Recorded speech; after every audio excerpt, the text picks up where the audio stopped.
Hello, Hello. how are you doing? All right, yeah. Not We too are bad. we are here for episode 2, Yes. as yet Second. unnamed. When we go through the transcription, we'll see what interesting things it has in store for us this week. Yeah, I was going to say, shall we explain that? Because my mum said to me, it was a really good podcast, but I didn't understand the title. If you read the description of the podcast, it explains. But basically, what we did was we went through the transcript so that we could edit it and make it nice for people that find it easier to have transcripts for these things. And any time it said something funny, we laughed and then made a note of it. And then we used one of the funny things as the title because we thought it was like a little pop quiz Mm. to say, if you want to give yourself an extra game, you can try and identify where in the podcast it thought we were talking about ice cream fans. Do we give it away? Should we explain the name in the following one? We could explain it. Yes. I think Yeah. it's a great idea. We can sort of talk through some of our favourites, maybe. Yes. If you can remember any of them. I've still got the list, You have obviously. got the list. Yeah, I don't write Yeah. anything down because I would lose it in one of the massive piles of paper in my office. I don't have that many piles actually at the moment because I did tidy it the other week. I'm really glad you don't have piles at the moment. Of paper in my office. Leave that Thank in. you. Leave it in. Sure, fine. I mean, I don't. It's a nice declaration to make, isn't it? I don't have piles at the moment. Anyway, Podcast titles sorted. anyway, so the title was "An Ice Cream Fan Can Only Get Better," Yes. and it came towards the end of the podcast where we were talking about.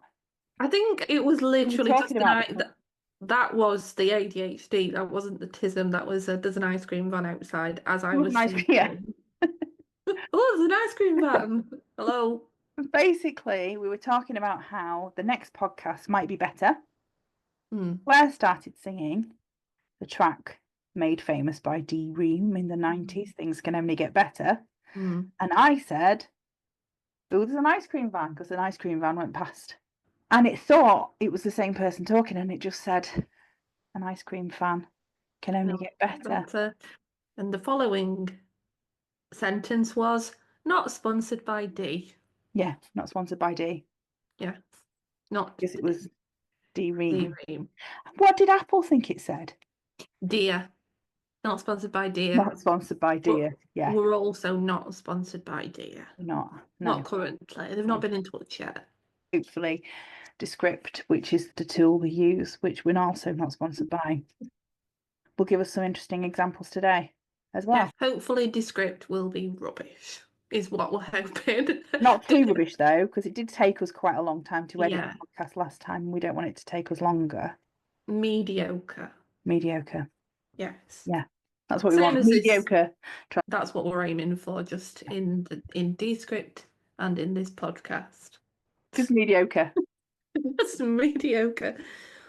On a side note to what we're aiming for in the podcast, you may notice the sound quality has changed by 50%.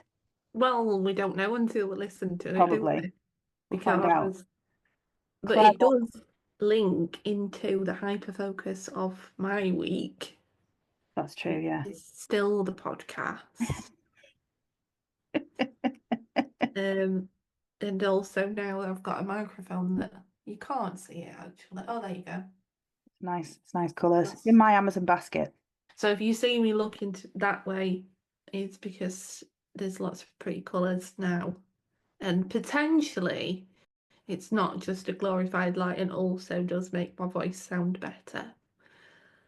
But if it doesn't, just know that I've got a pretty light in my office now. I think it will. We'll see. Are we going straight into hyperfocus? We're going to say what we've been doing. We were going to say what we've been doing. Or what we should have been doing today. We should have been going to see Six at the cinema. Yes. It's Bank Holiday Monday. Easter weekend. And we have been doing Eastery things. I did my Easter egg hunt yesterday with my son, which was one of my favourite things of the year. Which sounds like I'm bigging it up. It's only 10 clues. But I really enjoy doing it because I like setting it up and I like making a little map through the house. Well, I don't make a map through the house, I just write a list of things and then write a clue and stick it on little eggs. And he got really excited this year and it was really nice. And yeah, today we were going to go and see Six at the cinema, but we realised we both have quite busy weeks. So this is our only chance to record before the next episode is due out on Sunday, considering we want to try and be consistent with our release dates. Yes. And then all of our loyal followers will know when to expect a new podcast. Yeah. Every other Sunday. That's the plan. Yeah. So what have you been up to, Claire?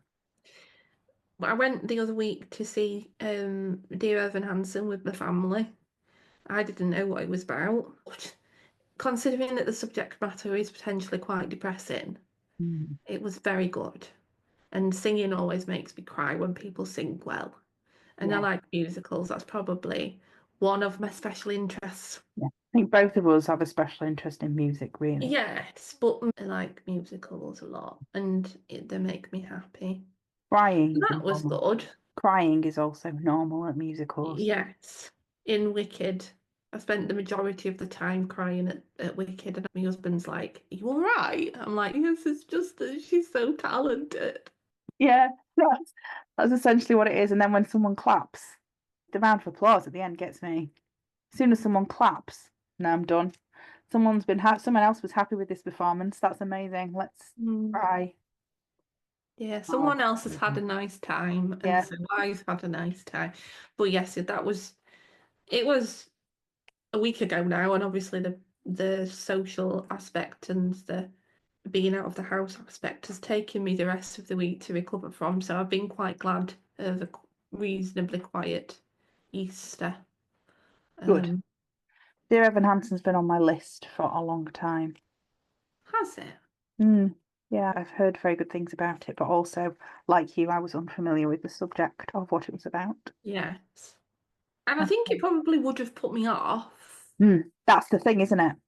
To an extent. However, it shouldn't.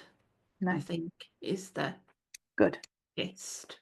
Okay, so hyperfocus of the week. Are we going on to that now? We can. Do you want to talk about your tea drama, the pre-podcast? I mean, it's been quite a stressful afternoon, you know, because we started recording this and I put my tea in my mug and there might have been something in my tea that shouldn't have been in my tea.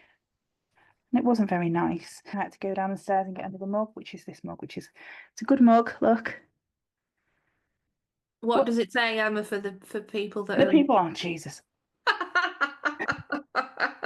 For the It says people that are listening and not watching, it says, "We all think differently," and it's all in different colours, and it's a very nice mug. Yeah, marvellous. Yes. My mug of the week, nobody's asked, but mine says, "The dog loves me best." And I got this before I had a dog. Did you? As a Christmas present, yes. That's cool. Why? All dogs love me best. It was my sister-in-law's dog, I think, because I'm just a friend to animals. Like Cinderella, but like I don't clean people's houses. That's common with autism. Is it? Yeah, to be friends with animals. Yeah, they don't talk back, do they? No, autistic people are often very good with animals and like animals generally. Yes.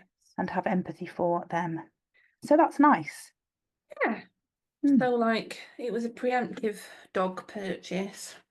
I like that. And Bernie doesn't like me best. I don't know, she might. No, I wasn't here. Bernie would be fine as long as my husband was. Because in her mind, she is his wife. I am just here and I feed her sometimes. That's how she feels about me. Is she with you now?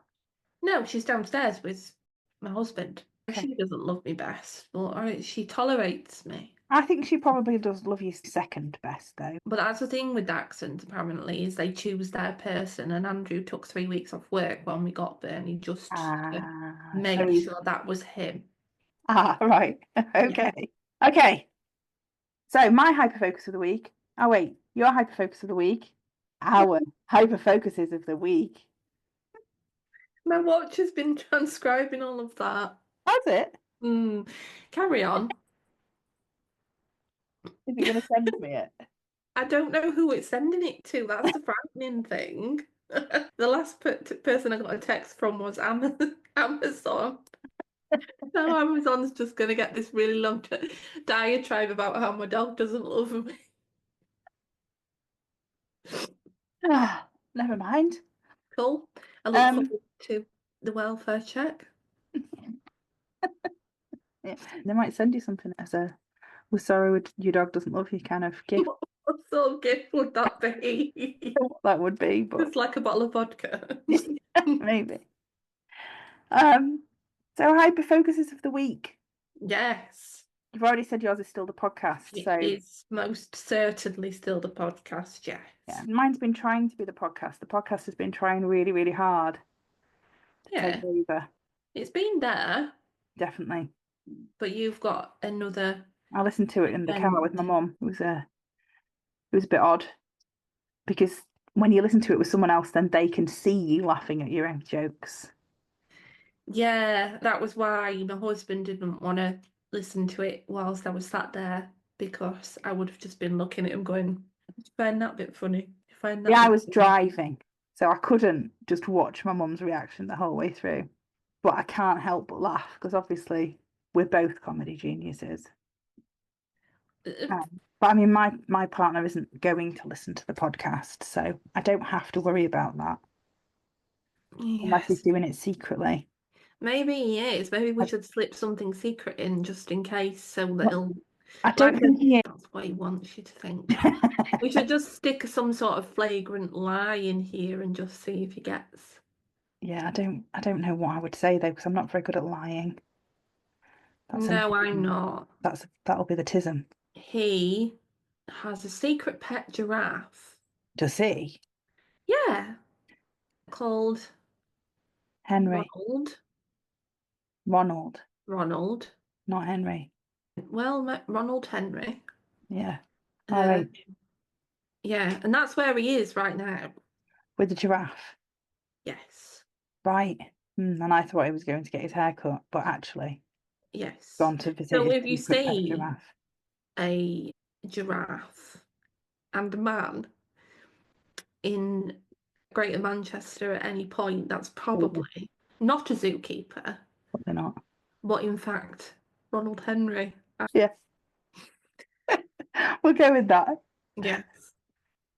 Yeah. So the podcast. Thank you for your feedback on episode 1. It was very much appreciated. So that's a hyperfocus that's ongoing.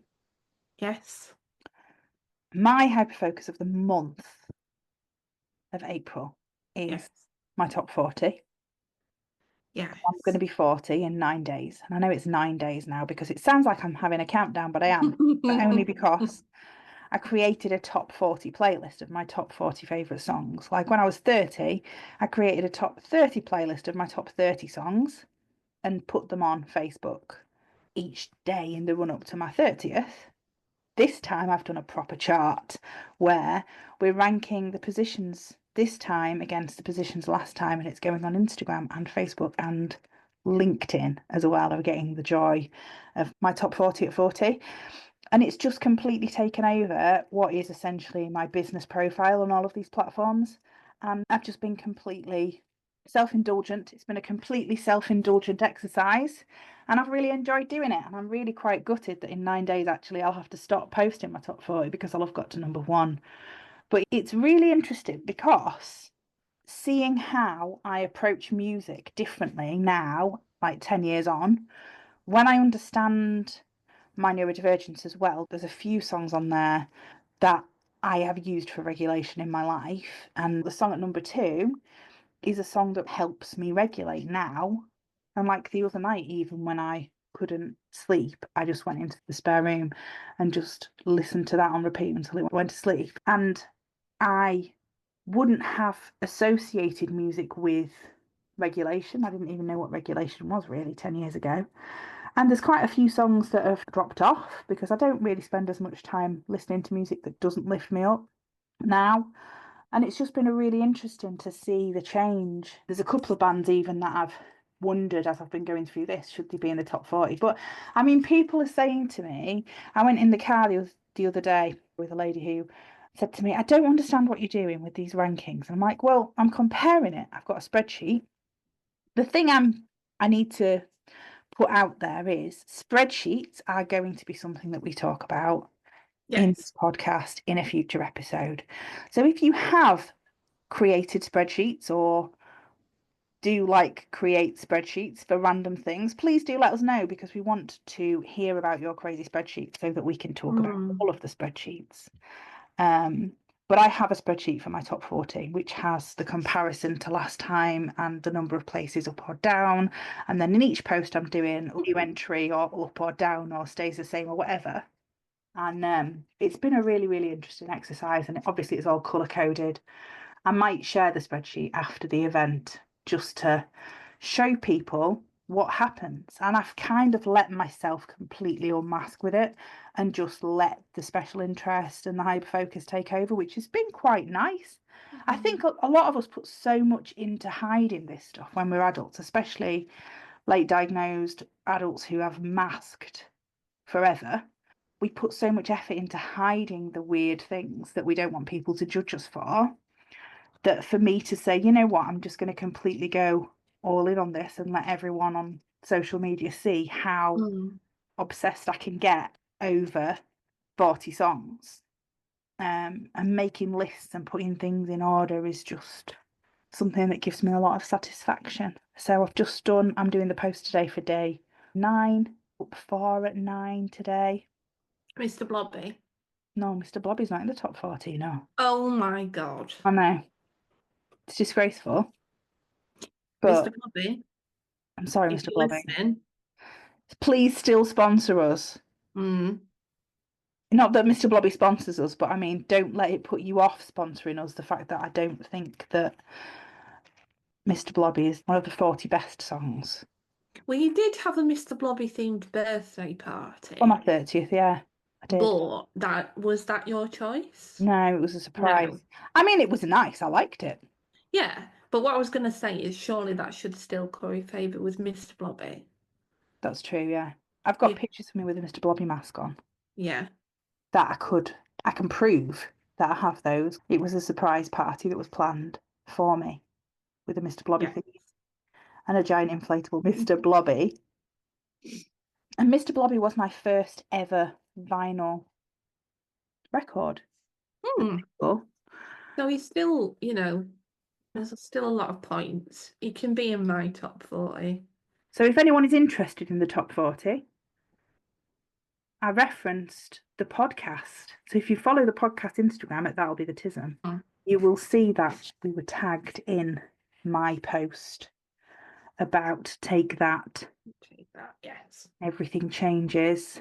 But yeah, Take That. If you want to look at my top 40, then you can find the link to my social media. If Take That want to look at your top 40, then they can. Anyway, that's my hyperfocus of the month that's been alongside the podcast, Yeah. and the reason that I haven't got very much work done this month, because everybody I've spoken to has heard about the top 40. Well, I was quite impressed that you kept it minimal in the last episode. And then we got off of the recording and the editing and everything, and you'd posted about it. And I was like, I can't believe I didn't ask you what it was going to be. Yeah, I know. And you said you wouldn't have told me anyway. No, I wouldn't.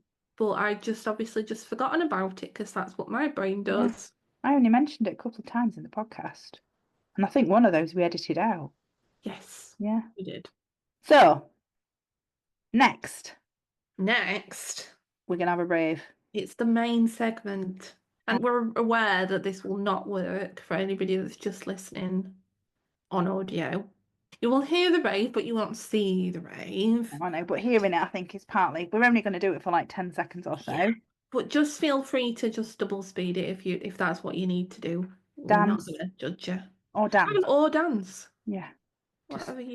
Just use your imagination to think of what we could be doing during this next 10 or so seconds. Don't open it up to that. Jesus Christ. And just ask the general public to imagine us doing things. Anyway, the main section.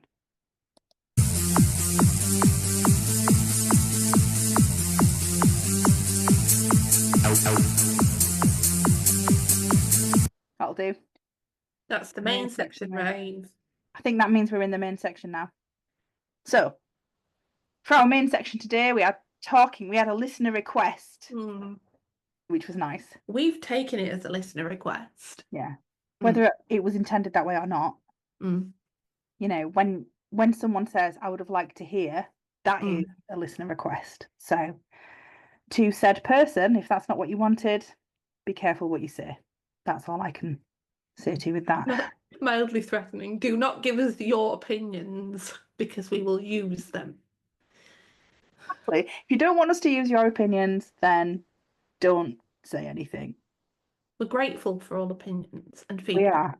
Yes. We're and grateful. If you have anything that you want us to talk about in the main segment / section, then send us an email at that'llbethetism@gmail.com or on one of our various social media platforms, all of which are That'll Be The Tism, TikTok, which has got lots of different dots in it because somebody already has the username. But we can't find them. We can't see them. They're not there. No. But they do exist apparently because they existed solely to ruin our lives. Yeah, that's what it was. That's what it's done. So don't send them a message if you find them, because they won't care. And if you're listening, tusk. That's all I can say.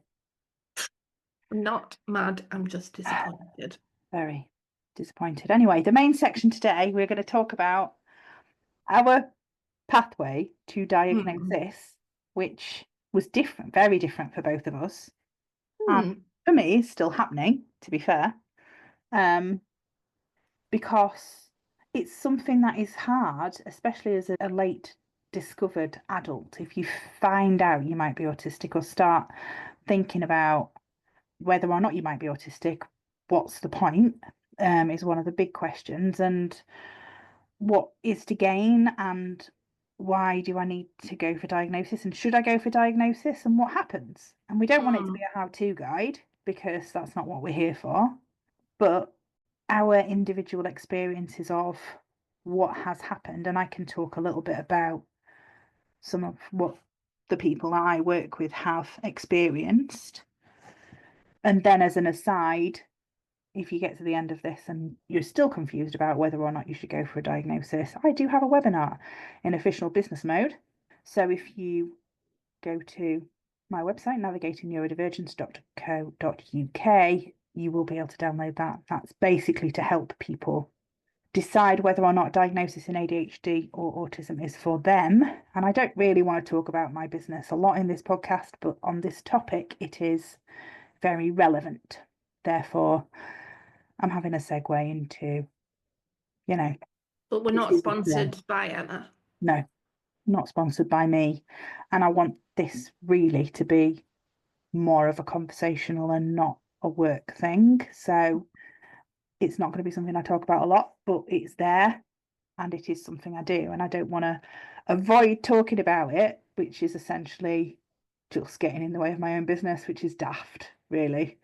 So yes, that is a thing. But experiences. Do you want to go first? Yeah, I don't quite know where to start. But I think probably for most of my life, I've not really thought too deeply about a diagnosis, because although I've always been anxious and worried about things, and a lot of the traits that you now know are the tism, I've been able to sort of get by. And I've said to you, I think a lot of how I've been able to do that is because I've had another illness since I was a child, where a lot of accommodations were made for me, like having more time in exams, being able to be in another room at break times, so that essentially so that I didn't have to socialise, was the benefit of that for autism. Now, we know, but at the time was more around my mobility and having somewhere just to be able to sit down on break times.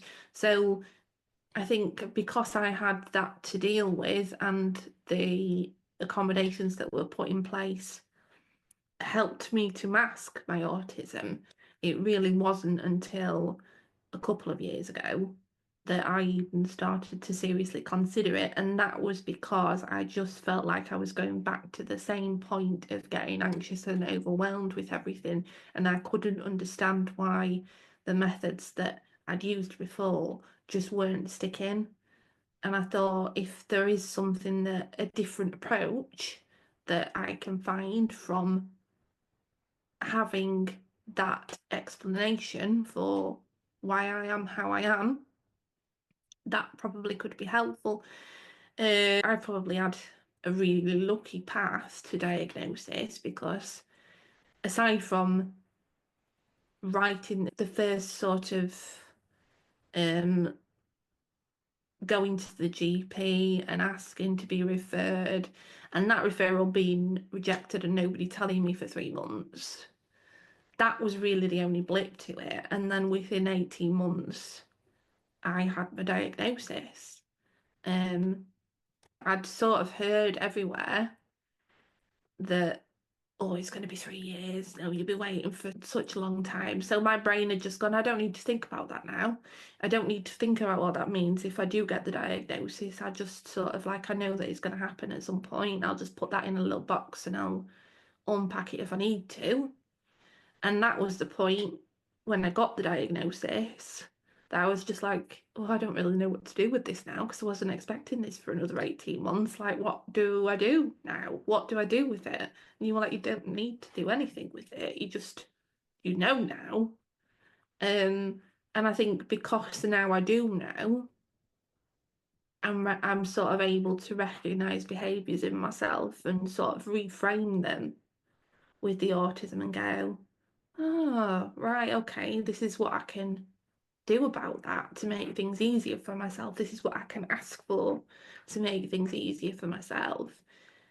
Yesterday, I found out I know about overstimulated. I'd not thought about understimulated. And I've always been the sort of person, like, I'll sit there and I'll have nothing to do. And it's lovely to just relax and everything like that. But then I start getting anxious and I don't know why. And the reason for that is because I'm understimulated. I've got nothing to do, and that's making me anxious. So I need something to stimulate me and get me to that. But I read that yesterday. And I'm just like, how have I never thought of that?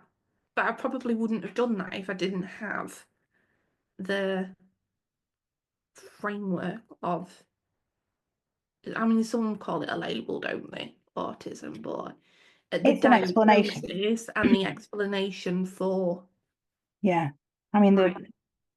one of the big things that I say is that it's not a label, it's an explanation. Labels are the ones that we've been given all our lives, like lazy and stupid and awkward and fussy and all of those things that are negative.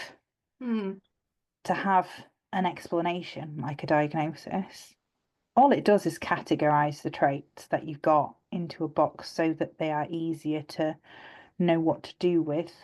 It's not a big scary, I guess. It feels like a big scary thing sometimes, but I mean, you went just through the normal NHS route as well, didn't you? You didn't write Yeah. to choose it. Yeah, like I say, it's been, the woman said that they were getting around the time that I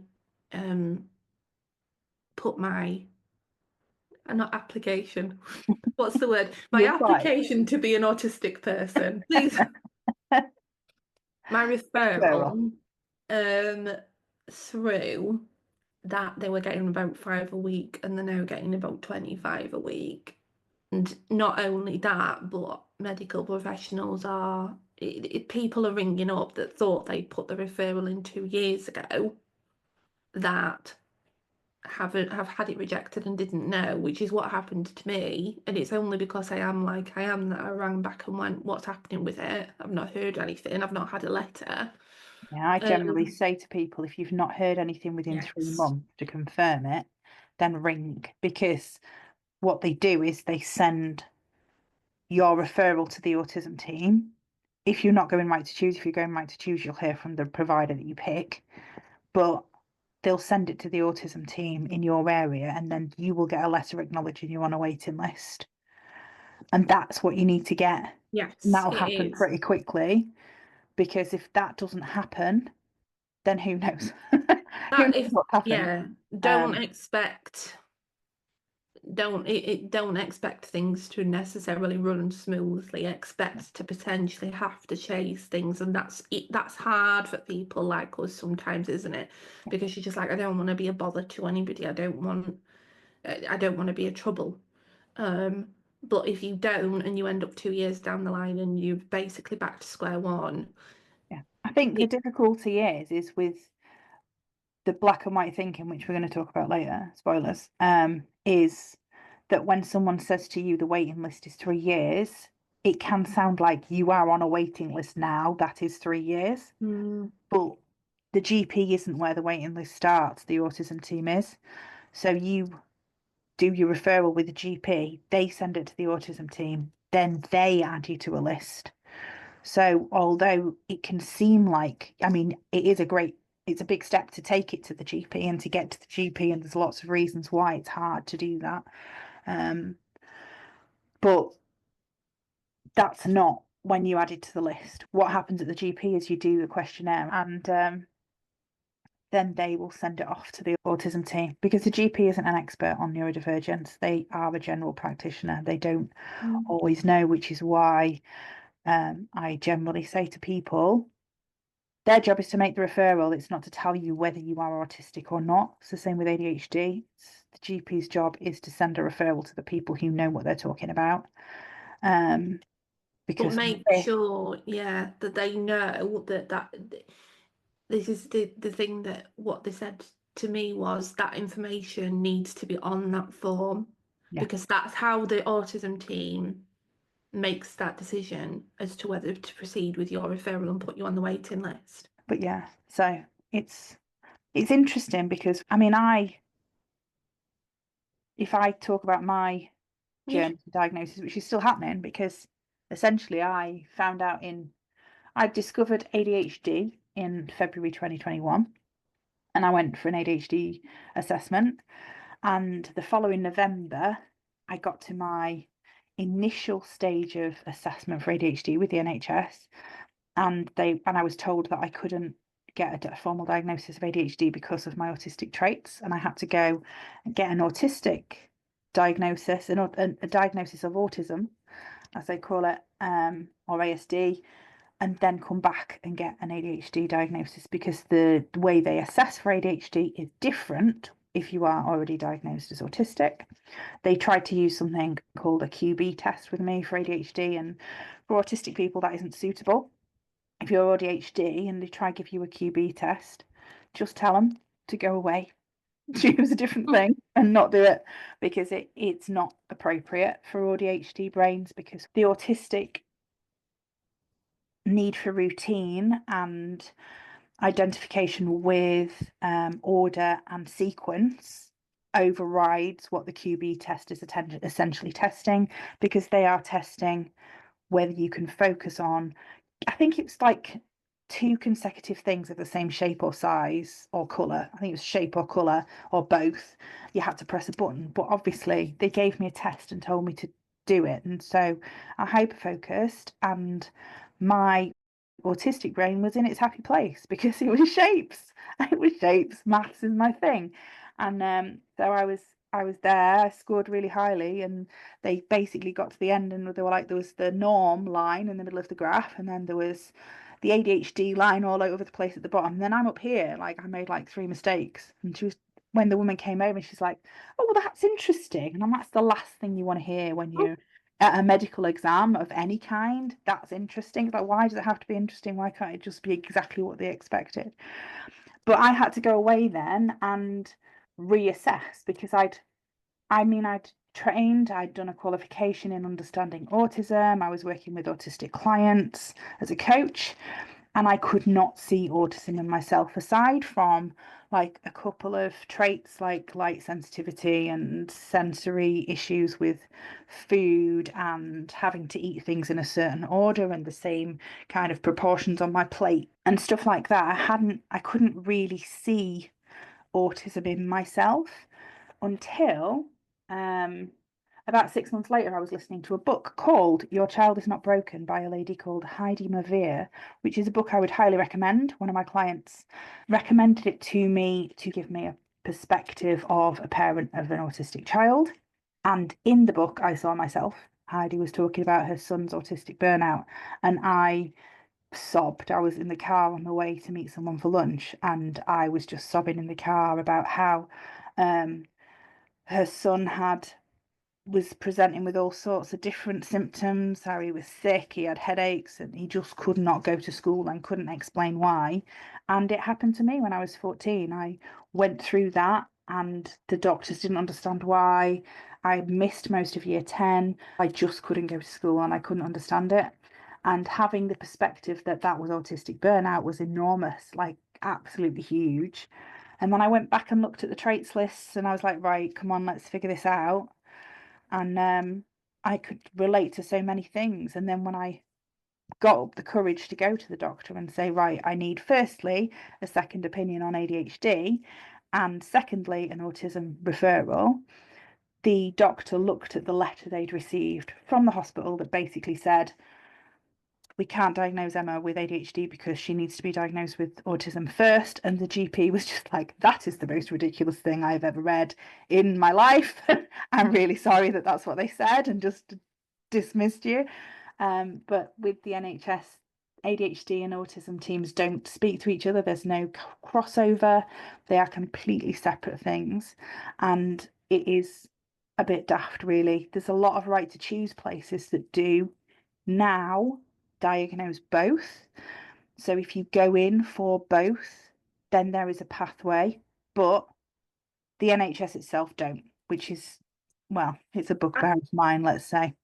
I think that's possibly changing it. But this is the thing, it differs in different areas of the country, doesn't it? Like, because you will have, with the NHS, were you seen by like a psychiatrist? So there's an adult ADHD assessment team in my local area that was set up just before my diagnosis went in. So that was quite a new thing.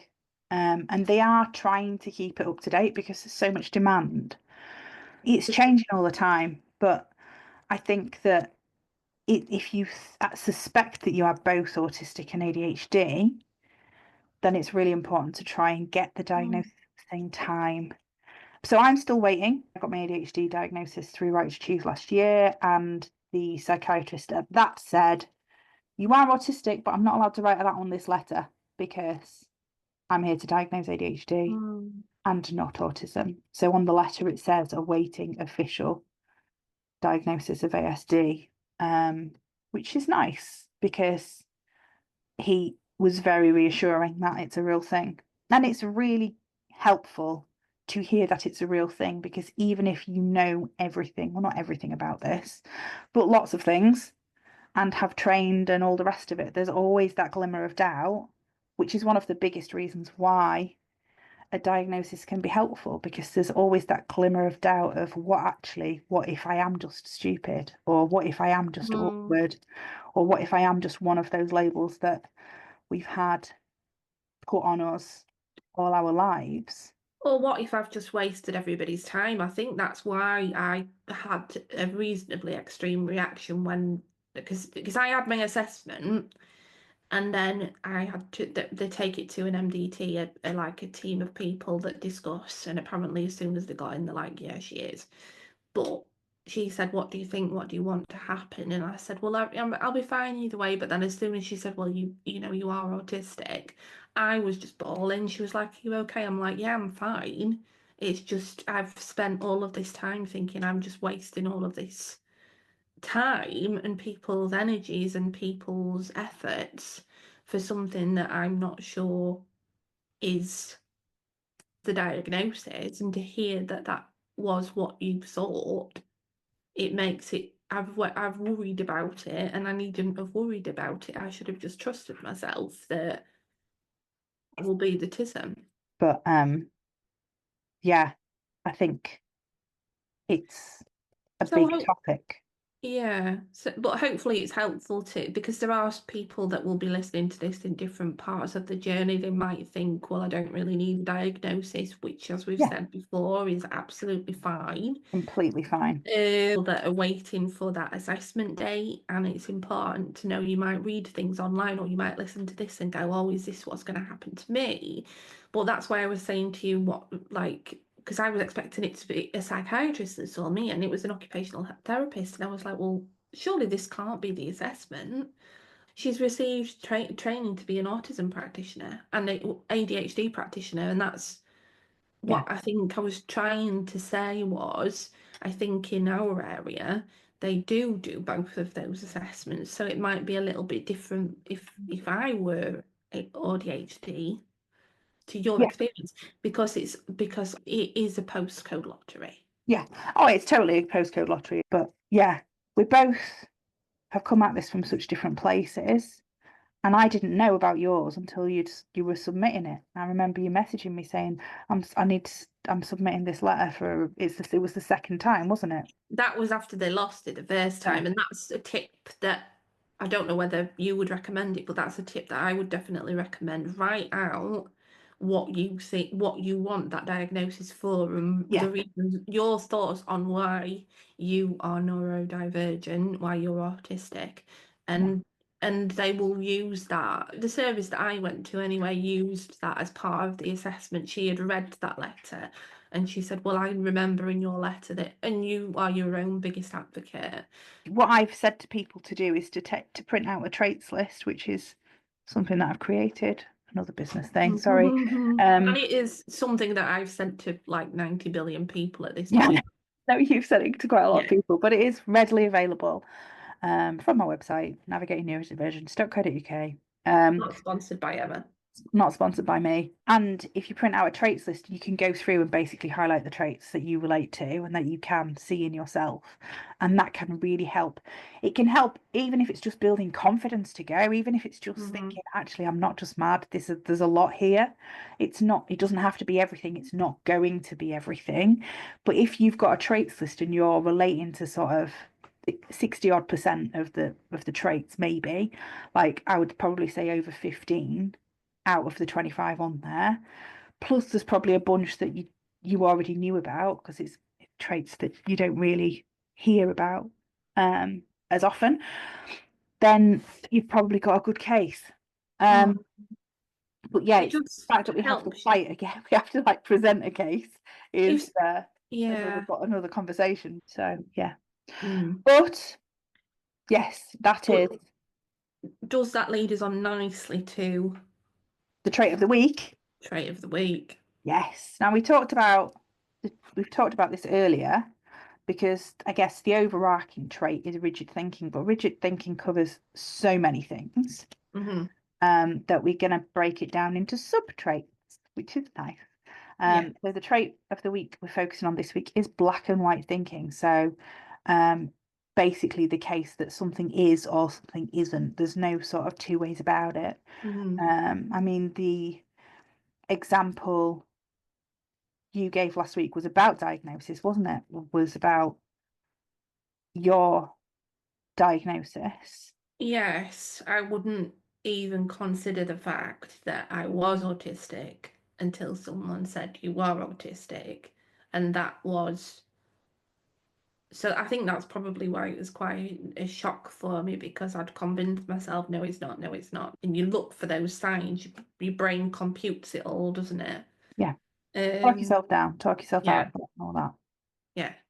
So actually physically having that in black and white and going, well, it's indisputable now, like it's on the medical record, was important to me in knowing that it wasn't just me making it all up.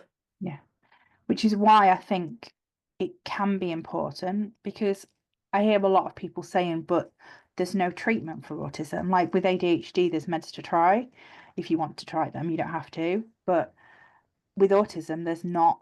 It's a matter of what's it going to change. but it's that black and white thinking of being able to refer to yourself as an autistic person without thinking, but nobody's actually confirmed that, and I don't actually know what I'm talking about because I'm not a medical professional.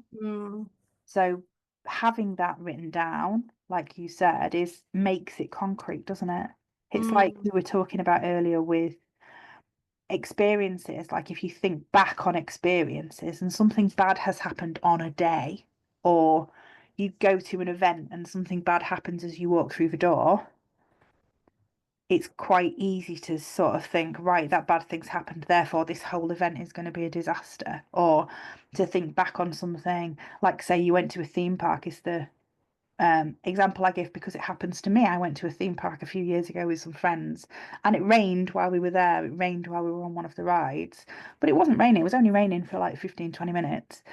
And I look at the photos of that day and I'm like, oh my God, it was just rained. It was awful.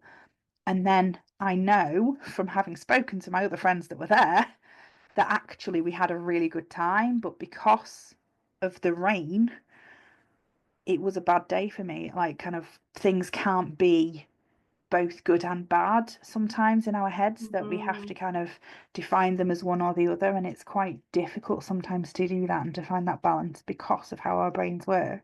Yeah. I think that was the when we were talking about it before this.